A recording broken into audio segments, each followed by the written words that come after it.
que les immigrantes restent immigrantes toute leur vie? Quitter son pays d'origine, en fait, c'est immigrer. Et quand on dit immigrer d'un pays d'origine, ça veut dire qu'on s'installe dans un pays a priori étranger. C'est une décision extrêmement difficile. C'est une décision extrêmement pénible, mais en même temps, c'est une expérience enrichissante. Mais les gens ne savent pas les premières années comment c'est difficile, extrêmement difficile. Les gens pensent qu'on est wow, dans un autre pays et que tout va bien et qu'on a l'argent et on vit une super belle vie. Mais les premières années sont cruciales pour une adaptation. Ça demande énormément d'adaptation.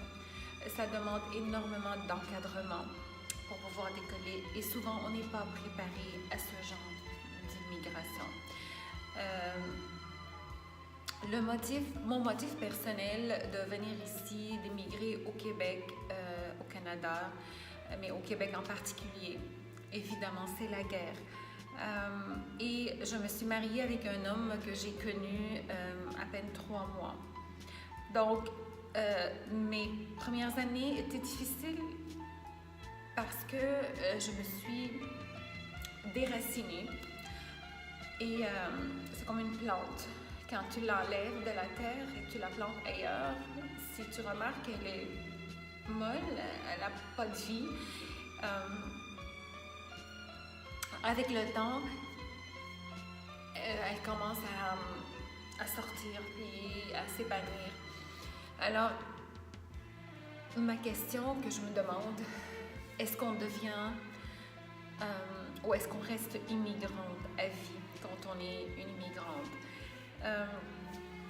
Surtout, j'aimerais ou je poserai la question suivante, est-ce que on devient le pays qu'on a immigré à, est-ce que ce pays devient un jour notre pays natal? Est-ce qu'il remplacera notre pays natal? Est-ce qu'on peut se sentir dans ce pays étranger?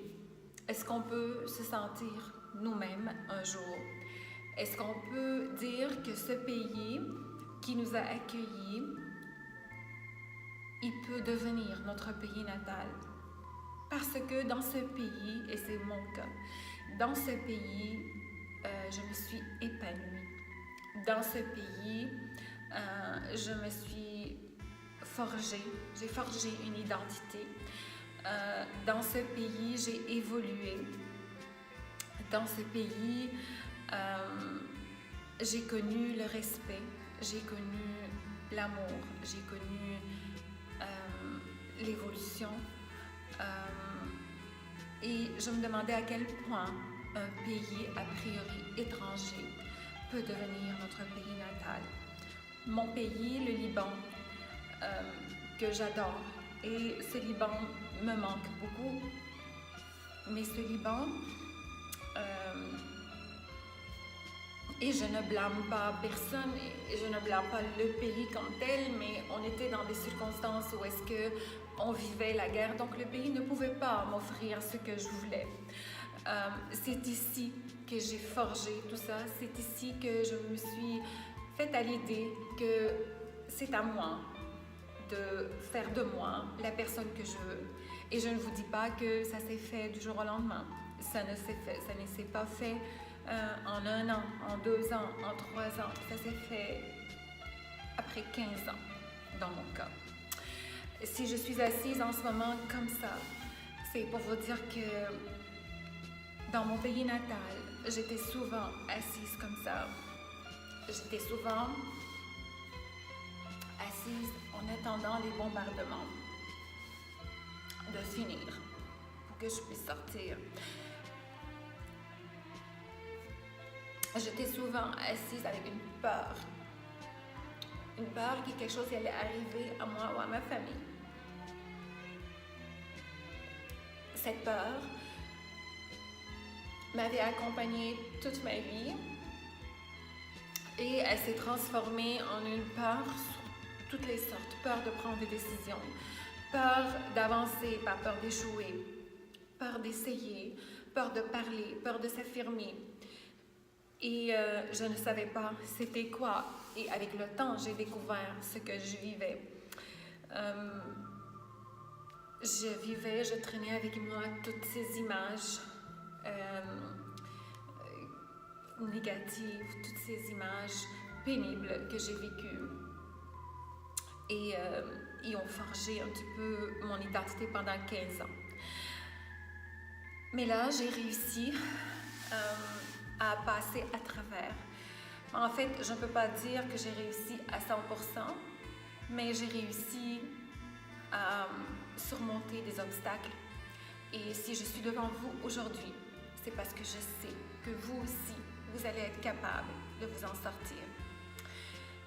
J'aimerais ça vous entendre, j'aimerais ça vous lire, j'aimerais ça savoir comment vous avez vécu cette immigration, que ce soit d'un pays à un autre ou d'une ville à un autre. Ça peut aussi être une Québécoise qui vit dans une ville et qui a immigré à une autre ville.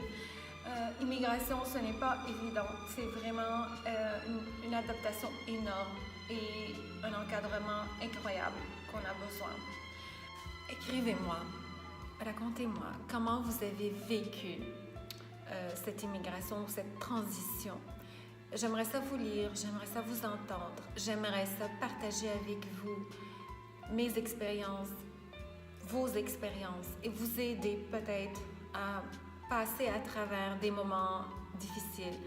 Je peux vous donner aussi mes expériences, mes trucs, mes conseils afin de vous aider à vous épanouir physiquement, mentalement et émotionnellement.